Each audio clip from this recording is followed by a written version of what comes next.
Hi guys, welcome back to my channel Shalukera. अभी तक हमने संज्ञा किसे कहते हैं और संज्ञा के विकार में लिंग और वचन किए हैं। आज हम पढ़ेंगे कारक किसे कहते हैं। तीसरा विकार संज्ञा का कारक किसे कहते हैं और उसके 8 भेद हैं जो हम करेंगे। ठीक है, कारक की परिभाषा देख लेते हैं पहले। संज्ञा या सर्वनाम के जिस रूप से उसका संबंध वाक्य के किसी दूसरे शब्द के साथ जाना जाए उसे कारक कहते हैं। क्रिया के साथ संज्ञा का सीधा संबंध ही कारक है। कारक को प्रकट करने के लिए संज्ञा और सर्वनाम के साथ जो चिन्ह लगाए जाते हैं उन्हें विभक्तियां कहते हैं। ठीक है, अभी हमने संज्ञा किया है तो संज्ञा का ही एग्जाम्पल लेते हैं। ठीक है, राम ने युद्ध में रावण को तीर से मार दिया। ठीक है, राम क्या है? कर्ता, काम करने वाला। क्या काम किया उसने? क्या कर्म किया है? रावण को मारा है ना। मारा क्या है? मारना क्या है? क्रिया है, कोई काम कर रहा है। क्रिया क्या होती है? रोना, सोना, खाना पीना, नहाना, चलना फिरना, मतलब कोई भी काम करना, बैठना। जैसे हम बैठते हैं तो ये भी एक काम है, सोना भी एक काम है, क्रिया है। ठीक है, तो अब इसमें राम ने युद्ध में रावण को तीर से मार दिया। राम क्या करता? ठीक है, क्या कर्म कर रहा है? किसके ऊपर कर्म कर रहा है? रावण के ऊपर। और क्रिया क्या है? मारना, मार दिया। ठीक है, और राम व्यक्तिवाचक संज्ञा है, युद्ध भाववाचक संज्ञा है, तीर जातिवाचक संज्ञा है। ठीक है, रावण व्यक्तिवाचक संज्ञा है। ठीक है, और इसके बीच में जो ने, में, को, से वर्ड यूज हुए हैं ये कारक चिन्ह है। कारक चिन्ह है। ठीक है, जिनसे ये वाक्य को एक मीनिंग मिल रहा है, जिससे वाक्य को पढ़ने में समझ आ रहा है। अगर कारक चिन्ह ठीक से नहीं लगाए जाएंगे तो इनका अर्थ भी जो है वो बदल जाता है। इसलिए कारक चिन्ह ठीक तरीके से लगाने चाहिए। और 8 कारक होते हैं। 8 कारक के 8 भेद हैं। कौन कौन से भेद हैं? एक कर्ता कारक, कर्म कारक, करण कारक, संप्रदान कारक, अपादान कारक, संबंध कारक, अधिकरण कारक, संबोधन कारक। ठीक है, इसकी विभक्तियां या प्रसर्ग के चिन्ह क्या लगता है? कर्ता के साथ क्या लगता है? कर, ने वर्ड। अब ये देखो, राम ने, कर्ता के साथ क्या लगा? ने। क्या विभक्ति है? क्या लगता है वर्ड यूज होता है? ने। पर ज्यादातर नहीं यूज होता है, कई बार ने यूज नहीं भी होता तब भी करता है। जैसे रमेश पढ़ता है, अब इसमें ने तो नहीं यूज हुआ ना, पर जो रमेश करता है वो किताब पढ़ रहा है ना। रमेश पढ़ता है मतलब रमेश कोई क्रिया कर रहा है ना, पढ़ रहा है, पढ़ता है, पर ने वर्ड नहीं आया। मतलब कई बार ने वर्ड के बिना भी करता होता है। कई बार क्या, हमेशा ही करता होता है। कर्म कारक, को भी विभक्ति कई बार को वर्ड भी लगता है, कई बार नहीं लगता। अभी हम उदाहरण से समझते हैं। ठीक है, राम ने युद्ध में रावण को तीर से मार दिया। ठीक है, राम क्या है? कर्ता, कार्य करने वाला। क्या कार्य कर रहा है? रावण को मार रहा है, तो ये क्या है? कर्म हो गया। रावण कौन है? कर्म। ठीक है, युद्ध में किस स्थान पे मार रहा है? कहां पे मार रहा है? ये कौन सा हो गया? युद्ध में अधिकरण कारक। ठीक है, किससे मार रहा है? तीर के द्वारा। किससे मार रहा है? करण कारक। ठीक है, और मार दिया मतलब क्रिया हो गई। राम ने युद्ध में रावण को तीर से मार दिया। ठीक है, कर्ता ने, कर्ता के साथ क्या आया? ने। कर्म, रावण है ना, रावण के साथ क्या आया? को, कर्ता को। ठीक है, और फिर अधिकरण, युद्ध में, कहां पर मारा? युद्ध में, अधिकरण कारक। किसके द्वारा मारा? तीर से। क्या क्या कौन सा कारक है? करण कारक। मार दिया। ठीक है, क्लियर हुआ? कारक में जैसे हमने कहा शीतल ने रामायण पढ़ी, किसने पढ़ी रामायण? शीतल ने। शीतल क्या हो गया? कर्ता। कर्ता के साथ क्या लगा? ने। पर अब दूसरा वाक्य देखो, महेश पढ़ रहा है, इसमें ने वर्ड नहीं आया ना, पर महेश करता है, काम करने वाला है ना, पढ़ना क्रिया है, ठीक है। तो कौन पढ़ रहा है? दो प्रश्नों की पहचान क्या है? जब ने वर्ड नहीं आया तो कौन कर रहा है काम? महेश कर रहा है काम। तो ये महेश क्या है? कर्ता कारक है। दो प्रश्न पूछ के देखने हैं, अगर ने वर्ड यूज हो रहा है तो ठीक है, अगर ने वर्ड यूज नहीं आ रहा तो कौन कौन कर रहा है या किसने किया, ठीक है।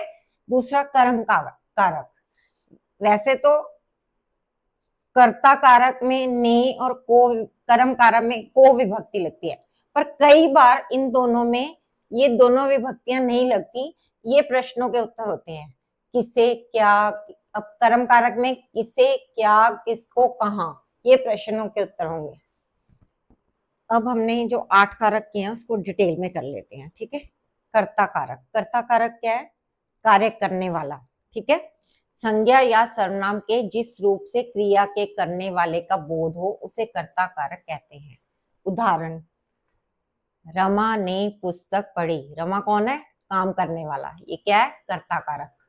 इसके साथ क्या है? ने वर्ड, ठीक है। ज्यादातर नहीं लगता है, पर कोई जरूरी नहीं है कि हर बार नहीं लगेगा। अब इसमें देखो, मोहन खेलता है। मोहन कौन है? कर्म को करने वाला, करता है, कार्य कर रहा है ना, खेल रहा है, क्रिया कर रहा है, खेल रहा है। कौन खेल रहा है? मोहन खेल रहा है, तो मोहन करता है, ठीक है। पर अब इस वर्ड में इसके साथ ने नहीं आया, कोई जरूरी नहीं है कि ने आएगा, ठीक है। पक्षी उड़ता है। पक्षी क्या है? करता है, कर्म करने वाला है। अगर पक्षी उड़ते हैं तो बहुत सारे पक्षी उड़ते हैं, तो वो सारे के सारे क्या है? करता है, करने वाले, काम करने वाले, कार्य करने वाले को क्या बोलते हैं? कर्ता कारक बोलते हैं, ठीक है। इसमें दो प्रश्नों के उत्तर मिलते हैं, किसने और कौन, ठीक है। अब जैसे महेश पढ़ रहा है, कौन पढ़ रहा है? महेश पढ़ रहा है। महेश पढ़ रहा है ना, महेश। महेश क्या है? कर्ता कारक। अब इसमें मोहन खेलता है। कौन खेलता है? मोहन खेलता है। दो प्रश्नों के उत्तर मिलते हैं, किसने और कौन, ठीक है। रमा ने पुस्तक पढ़ी। किसने पुस्तक पढ़ी? रमा ने, ठीक है। समझ आ गई? चलो आगे करते हैं। कर्म कारक। कर्म कारक में क्या लगता है? कोवर्ड, ठीक है। और इसकी परिभाषा देख लेते हैं। संज्ञा या सर्वनाम के जिस रूप पर क्रिया का प्रभाव या फल पड़े उसे कर्म कारक कहते हैं। उदाहरण, उसने शाम को पढ़ाया, ठीक है। किसको पढ़ाया? शाम को, ठीक है। जैसे ही हमने किया था ना, राम ने रावण को मारा। किसको मारा? रावण को। अब इसमें क्या है? शाम को। शाम क्या है? कर्म, इसके ऊपर कर्म कर रहे हैं, ठीक है, कार्य कर रहे हैं इसके ऊपर। राम पुस्तक पढ़ रहा है। क्या कर रहा है? पुस्तक पढ़ रहा है। क्या कर रहा है? पुस्तक। कार्य क्या है? पढ़ना। और पुस्तक क्या है? कर्म कारक, ठीक है। राहुल ने चोर को पकड़ा। राहुल ने चोर को। चोर क्या है? कर्म कारक। राहुल क्या है? कर्ता। करने वाला कौन है? राहुल। उसने, कर्ता ने कर्म को, ठीक है, और ये क्रिया है, पकड़ा, ठीक है। राहुल ने चोर को पकड़ा, तो चोर को कर्म कारक, ठीक है। इसमें कौन कौन से प्रश्नों के उत्तर मिलते हैं? किसे, क्या, किसको, कहां। अब पिताजी दफ्तर गए। पिताजी कहाँ गए? दफ्तर गए। दफ्तर क्या है? कर्म कारक है, ठीक है, कर्म है। करण कारक, से, के द्वारा, के साथ, ये वर्ड ज्यादातर यूज होते हैं उसके साथ, ठीक है। और प्रश्नों के उत्तर में क्या मिलते हैं? किससे, किसके द्वारा। करण कारक की परिभाषा देख लेते हैं। जिस साधन से अथवा जिसके द्वारा क्रिया पूरी की जाती है उस संज्ञा को करण कारक कहते हैं। उदाहरण, श्याम गेंद से खेलता है। किसके साथ खेलता है? गेंद से। आदमी चोर को लाठी से मारता है। किसको मारता है? किसके साथ मारता है? लाठी द्वारा। लाठी क्या है? ये करण कारक, ठीक है, लाठी द्वारा। बीमार को दवा दो, किसको दवा दो? बीमार को। से लिख रही है कलम से, ये क्या है? करण कारक। आगे संप्रदान कारक, जिसके लिए क्रिया की जाती है उसे संप्रदान कारक कहते हैं। उदाहरण, कमल मोहन के लिए गेंद लाता है। किसके लिए गेंद लाता है? कमल के लिए। इसमें ना कुछ दिया जाता है, मतलब उपकार की भावना होती है, मतलब किसी के ऊपर दया या उपकार की भावना होती है, किसी की मदद की भावना होती है इसमें। किसके लिए गेंद लाता है? मोहन के लिए। माँ बच्चे को मिठाई देती है। किसको मिठाई देती है? बच्चे को मिठाई देती है। संप्रदान कारक में के लिए वर्ड, ओ हेतु वर्ड यूज होता है। किसके लिए? अब है ना, देखो, कमल मोहन के लिए गेंद लाता है। किसके लिए गेंद लाता है? मोहन के लिए। ठीक है। माँ बच्चे को मिठाई देती है। किसको मिठाई देती है? बच्चे को मिठाई देती है। बच्चे को क्या है? संप्रदान कारक। ठीक है। और तीसरा एक और उदाहरण देख लो, बीमार को दवा दो। किसको दवा दो? बीमार को। ठीक है। अपादान कारक, अपादान कारक से वर्ड यूज होता है। इसमें करण कारक में भी से यूज होता है, अपादान में भी से यूज होता है। अपादान में से का मतलब होता है अलग होना। जैसे पेड़ से पत्ता गिरता है तो अलग होता है ना पेड़ से, तब यूज होता है। इसमें से का मतलब करण कारक में क्या होता है? जैसे रमेश कलम से लिखता है, मतलब उसके द्वारा कलम से लिखा जाता है, कलम के साथ लिखता है। तो इसमें करण कारक में से का मतलब के द्वारा, और इसमें से का मतलब अलग होने से है अपादान में। ठीक है। कहां से? इसके प्रश्न का उत्तर है कहां से। रेलगाड़ी सही समय पर स्टेशन से छूटी। कहां से छूटी? कहां से सही समय पर छूटी? स्टेशन से। ठीक है। इसकी हम परिभाषा कर लेते हैं। अपादान कारक अपादान कारक की परिभाषा कर लेते हैं। ठीक है। अपादान का अर्थ होता है अलग होना। जिस संज्ञा अथवा सर्वनाम से किसी वस्तु का अलग होना ज्ञात हो उसे अपादान कारक कहते हैं। करण कारण की भांति अपादान कारक का चिन्ह भी से है, परंतु करण कारण में इसका अर्थ के साथ होता है और अपादान में अलग होना होता है। ठीक है। जैसे मोहन ने चटनी के साथ रोटी खाई, तो क्या हुआ? करण कारक। पर हिमालय से गंगा निकलती है, ये क्या हो गया? हिमालय से अलग हो रही है ना, अपादान कारक। ठीक है। से वर्ड आया, गंगा अलग निकलती है, हिमालय से गंगा निकलती है। वृक्ष से पत्ता गिरता है। कहां से गिरता है? वृक्ष से पत्ता गिरता है, अलग हो रहा है ना वृक्ष से पत्ता, तो क्या है? अपादान कारक। घुड़सवार घोड़े से गिरता है। किससे गिरता है? घोड़े से। अपादान कारक का चिन्ह क्या है? से। और करण कारक का भी से है, पर उसमें के द्वारा, मतलब के साथ। मीना ने चटनी के साथ रोटी खाई, मतलब के साथ के लिए प्रयोग होता है, इसमें अलग होने के लिए प्रयोग होता है। कहां से? मतलब प्रश्न का उत्तर मिलेगा कहां से। रेलगाड़ी सही समय पर स्टेशन से छूटी। कहां से छूटी? स्टेशन से छूटी। संबंध कारक परिभाषा कर लेते हैं। संज्ञा अथवा सर्वनाम के जिस रूप से एक वस्तु का संबंध दूसरी वस्तु से जाना जाए उसे संबंध कारक कहते हैं। संबंध का मतलब ही पता चल रहा है कि एक दूसरे के साथ कोई ना कोई संबंध है, कोई ना कोई जुड़ाव है। ठीक है। तो जैसे कमल की इसके विभक्तियां क्या है? का, के, की, रा, रे, री। और प्रश्नों के उत्तर क्या मिलेंगे? किसका, किससे, किसकी। ठीक है। अब उदाहरण देख लेते हैं। कमल की किताब मेज पर है। किसकी किताब मेज पर है? किसकी वर्ड का प्रश्न का उत्तर मिल गया ना, कमल की। वर्ड क्या यूज हो रहा है? काके की। ठीक है। तो ये क्या है? संबंध कारक। ठीक है। मेरी पेंटिंग 10,000 में बिक गई। किसकी पेंटिंग बिक गई? मेरी। मेरी क्या है? संबंध कारक। ठीक है। रा, रे, री संबंध कारक के। नेक्स्ट अधिकरण कारक।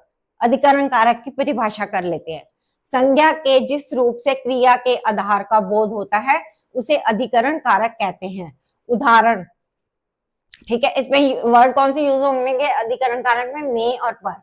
और प्रश्नों के उत्तर कौन से मिलेंगे? किस में, कहां पर, किस पर। ठीक है। अब अधिकरण कारक का घर पर माँ है, कहां पर माँ है? घर पर, ठीक है। घोंसले में चिड़िया है, कहां पर है चिड़िया? घोंसले में।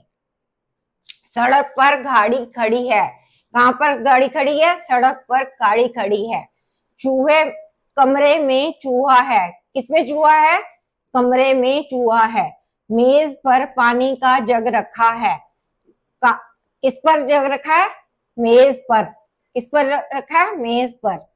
संबोधन कारक, किसी को बुलाने के लिए हम संबोधन करते हैं ना, अरे, नाम लेके भी बुलाते हैं, रमा, सीमा, किसी को बुलाने के लिए हम जो संबोधन होता है, इसके साथ कोई जरूरी नहीं है कि क्रिया हो, कोई ना कोई कार्य हो, बुलाने को ही संबोधन कार्य कहते हैं, ठीक है।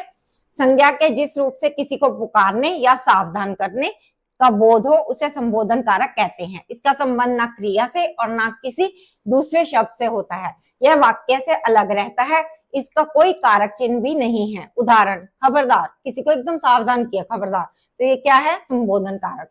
इसके बाद एक्सक्लेमेशन साइन आता है, जिसे हिंदी में विस्मयादिबोधक बोधक बोलते हैं, ठीक है। रीना को मत मारो, ठीक है। रमा, देखो कैसा सुंदर दृश्य है, रमा, कैसा सुंदर दृश्य है, रमा, ये क्या है? संबोधन कारक। लड़के, जरा इधर आ, लड़के, लड़के जो जिस लड़के को आवाज लगा रहे हैं वो क्या? संबोधन कारक है, ठीक है। उसे संबोधित कर रहे हैं, बुला रहे हैं, ठीक है। जरा इधर आ, अरे तुम अभी तक गए नहीं, किसी को कह रहे हैं, अरे तुम अभी तक गए नहीं, अरे क्या है? संबोधन कारक है। हे ईश्वर, भगवान से प्रार्थना कर रहे हैं, हमें सद्बुद्धि दो, ठीक है। अब इंपॉर्टेंट हमने क्या देखा है? कर्ता और कर्म में अनेक बार ने और को विभक्ति चिन्हों का प्रयोग नहीं होता, मैंने आपको समझा दिया है, वैसे दोबारा से समझा देती हूँ, ठीक है। गीता ने रामायण पढ़ी, कर्ता के साथ ने आया, ठीक है। को विभक्ति लिखती है। पुस्तक को ध्यान से पढ़ो, ठीक है। किसे ध्यान से पढ़ो? पुस्तक को। इस प्रश्न का उत्तर मिल गया, ठीक है। पिताजी दफ्तर गए, इसमें को वर्ड नहीं आया, पर किस प्रश्न का उत्तर है? कहाँ गए? पिताजी कहाँ गए? दफ्तर गए। तो दफ्तर क्या है? कर्म कारक है, ठीक है। राम पुस्तक पढ़ रहा है, राम क्या पढ़ रहा है? पुस्तक पढ़ रहा है, ठीक है। उसने शाम को पढ़ाया, किसे पढ़ाया? शाम को पढ़ाया। राहुल ने चोर को पकड़ा, किसको पकड़ा? चोर को पकड़ा। ये चार प्रश्नों के उत्तर मिल रहे हैं, किसे, क्या, किसको और कहां वर्ड, ठीक है। तो ये कर्म कारक होंगे। संप्रदान कारक, कर्ता जिसके लिए कुछ कार्य करता है अथवा कुछ देता है, देने का या उपकार करने का भाव मुख्य होता है। संप्रदान कारक में क्या होता है? किसी को कुछ दिया जाता है, जैसे माता जी अपने बच्चों के लिए मिठाई लाई, गुरु जी ने सबको प्रसाद दिया, तो क्या है? दिया, कुछ दिया या उपकार किया, ठीक है। ये संप्रदान कारक होते हैं। अधिकरण कारक, संज्ञा के जिस रूप से क्रिया के होने के आधार समय या स्थान का पता चलता है उसे अधिकरण कारक कहते हैं, जब और जहां काम हो, ठीक है। माँ छत पर कपड़े सुखा रही है, कहां पर सुखा रही है? छत पर। स्थान क्या है? छत पर। बच्चे कक्षा में शोर मचा रहे हैं, कहां पर शोर मचा रहे हैं? कक्षा में। ये क्या है? अधिकरण कारक। राधा घर में है, कहां पर है? स्थान क्या है? घर में। विधि सोफे पर बैठी है, कहां पे बैठी है? सोफे पर। ये क्या है? अधिकरण कारक है। इसमें में और पर वर्ड यूज होते हैं, ठीक है। अपादान कारक, अपादान कारक ऐसे तो अलग किसी चीज, कोई चीज अलग होती है उसके लिए यूज होता है, जैसे वृक्ष से पत्ता गिरता है, पर कहीं पे तुलना करते हैं वहां पे भी अपादान कारक यूज होता है, कहीं कुछ सीखते हैं वहां भी अपादान कारक यूज हो जाता है, डर लगने पर भी और लज्जा करने पर भी अपादान कारक यूज होता है। अपादान कारक का पढ़ लेते हैं। अपादान कारक से सीखने, डरने, लज्जा या तुलना करने के भाव भी प्रकट होता है। उदाहरण, जैसे अपादान कारक में रोहिणी गुरु जी से नृत्य सीखती है, तो सीखना हो गया ना, सीखना हो गया तो अपादान कारक हो गया, ठीक है। गरिमा सांप से डरती है, डरना हो गया ना, तो ये क्या हो गया? अपादान कारक हो गया। राधा राम से लंबी है, ये तुलना हो गई ना, तो ये अपदन कारक हो गया। ठीक है, कर्म कारक, कहना कर्म कारक, कहना और पूछना के साथ से का प्रयोग होता है। उदाहरण, राम ने रहीम से कहा। राम क्या है? कर्ता, कर्ता ने, ये कर्म, रहीम कर्म है, कर्म को आता है ना, पर को वर्ड नहीं आया, क्या वर्ड आया? से आया। कहा, जब राम ने रहीम से कहा, रहीम को कहा नहीं आया। मोहन ने शाम से पूछा, किससे पूछा? शाम से पूछा। कर्ता कौन है? मोहन है। कर्म कौन है? शाम। कर्ता ने कर्म को की वर्ड की जगह क्या आया? से आया है। पूछने और कहने पर से वर्ड का यूज होता है। ठीक है, उदाहरण, पुलिस ने चोर को पीटा। कर्ता कौन है? पुलिस। कर्म क्या है? चोर, चोर को पीटा। ठीक है, ये क्या है? कर्म कारक हो गया। पुलिस ने चोर को खाना दिया। संप्रदान कारक में क्या होता है? किसी को उपकार करना या किसी को कुछ देना है, दोनों में चोर को वर्ड, पर इसमें खाना दिया तो ये चोर को इसमें संप्रदान कारक हो गया, क्योंकि कुछ दिया, उपकार किया उस पे। ठीक है, वह फूलों से माला बना रही है। किसके द्वारा माला बना रही है? करण कारक में फूलों से। अब इसमें पेड़ से फूल झर रहे हैं, अलग हो रहे हैं ना, पेड़ से गिर रहे हैं, तो ये क्या है? अपदन कारक है।